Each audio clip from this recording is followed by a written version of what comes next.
In this recording, you will learn the most important things related to additional antivirus software and VPNs. Everything you need to know to stay safe. Without unnecessary chatter, let's start with antivirus software. Then I'll tell you everything I know about VPNs, while also showing you how I manage it all and what I use on a daily basis.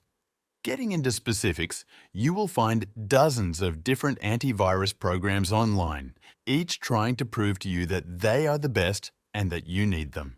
Unfortunately, we can't rely too much on such recommendations because most of them are sponsored content aimed primarily at acquiring customers.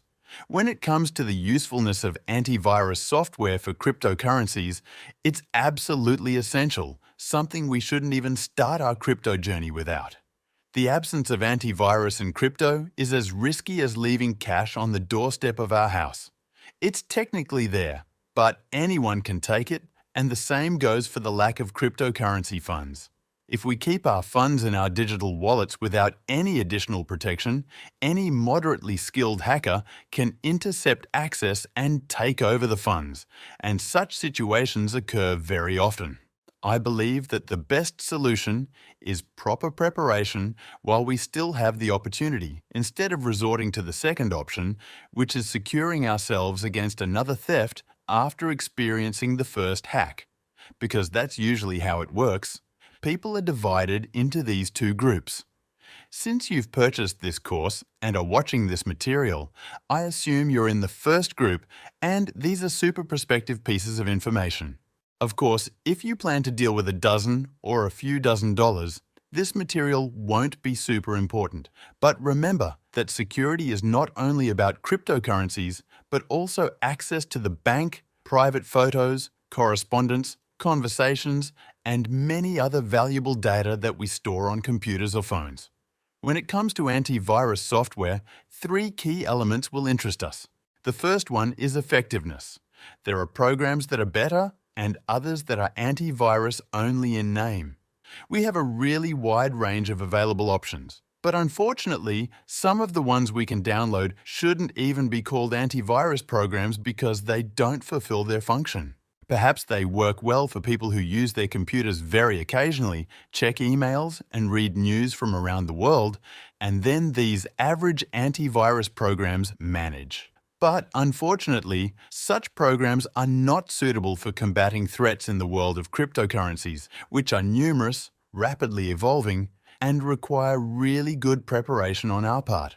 Therefore, first and foremost, we need to pay attention to whether we are using a program that really does its job, instead of one that just takes up space on the hard drive. The second key element is not burdening the system. None of us likes a slowdown of the processor and long waits for hardware response. There are programs that practically use all the computing power of the hardware, making its normal functioning impossible. And there are those that do not do this, using only part of the processor and memory so as not to interfere with our work. Of course, the parameters of your device and its age will be crucial here, so you will have to choose some optimal solution. The third issue is not interfering with VPN and the ability to install an additional anti-tracking extension in browser windows. I have encountered software that interfered with VPN, and unfortunately, it was not possible to use both simultaneously. I would advise avoiding such aggressive programs.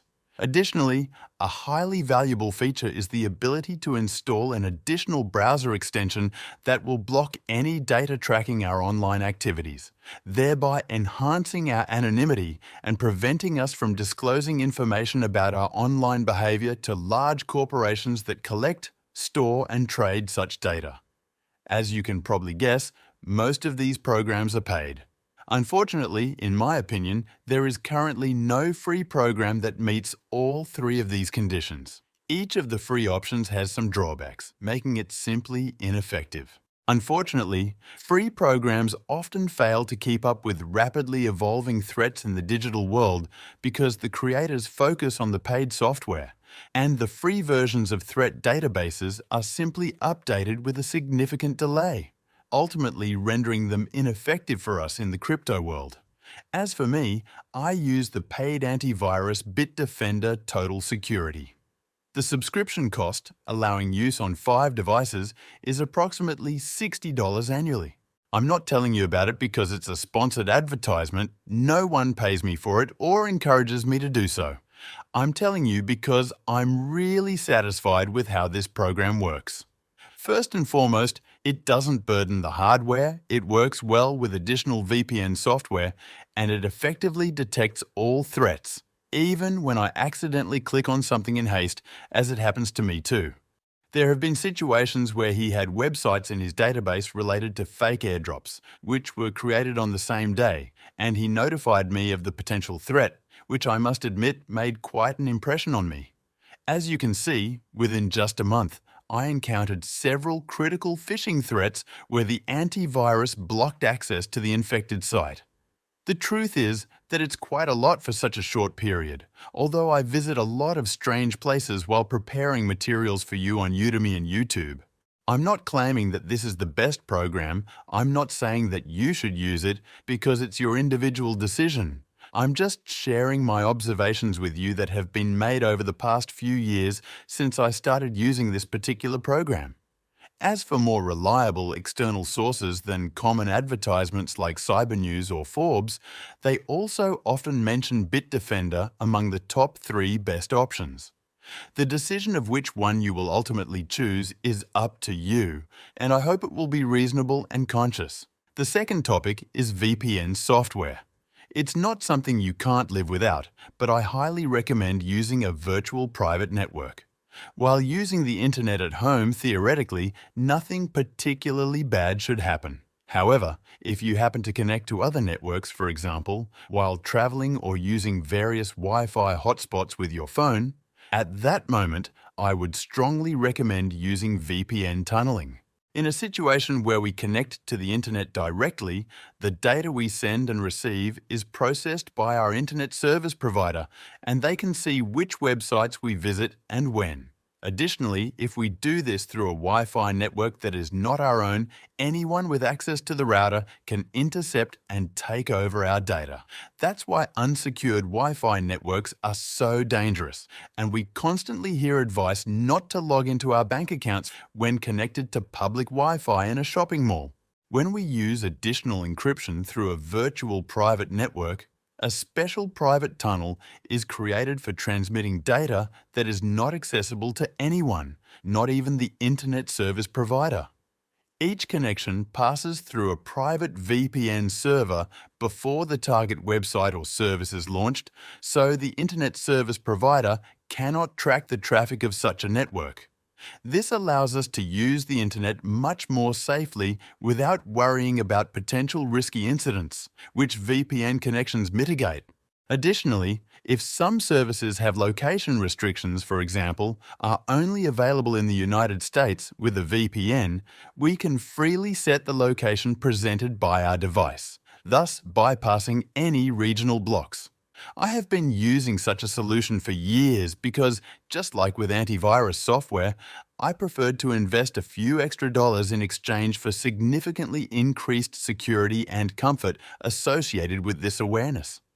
I've tried and compared several of the most popular programs, and for a long time now, I've been using NordVPN on a daily basis. A yearly license costs about $60, just like the previously discussed Bitdefender. So, summarizing the costs, a $10 monthly amount is enough to secure our devices against most of the most dangerous threats, which I think is a very acceptable amount, essentially equivalent to 2 drinks at the local bar. I suspect that most people use only free programs on a daily basis, and switching to paid subscriptions can be quite a big change. So I'm not urging anyone because it's not obligatory, but I sincerely encourage it because of all the benefits that come from it. As for NordVPN itself, all those blue dots visible on the screen are locations we can choose when wanting to change our IP address to one corresponding to a particular country shown on the screen. In addition, the application has a threat protection feature that monitors ads, malware, applications, and trackers in real time, alerting us if something is wrong.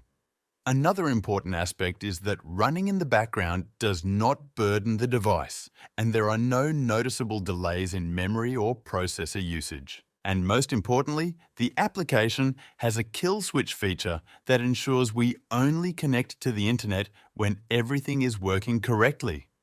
If the connection is lost for any reason, internet access is suspended until encryption is restored. By connecting in this way, even to public Wi-Fi networks without passwords, we can use the internet however we want, without the risk of log and data leaks or any other information from our device. Of course, it's essential to add common sense and adhere to the guidelines discussed in the remaining materials because, without them, nothing will be able to protect our funds. However, I think there's no need to explain this in particular because you surely understand what I mean. Is it worth using these two programs? In my opinion, yes. When should you start doing it? Honestly, the sooner, the better. Although how you proceed with the information presented in this course is your private matter because all of these are just my suggestions, not mandatory procedures. As I mentioned, there are many alternatives available in various variations and price ranges.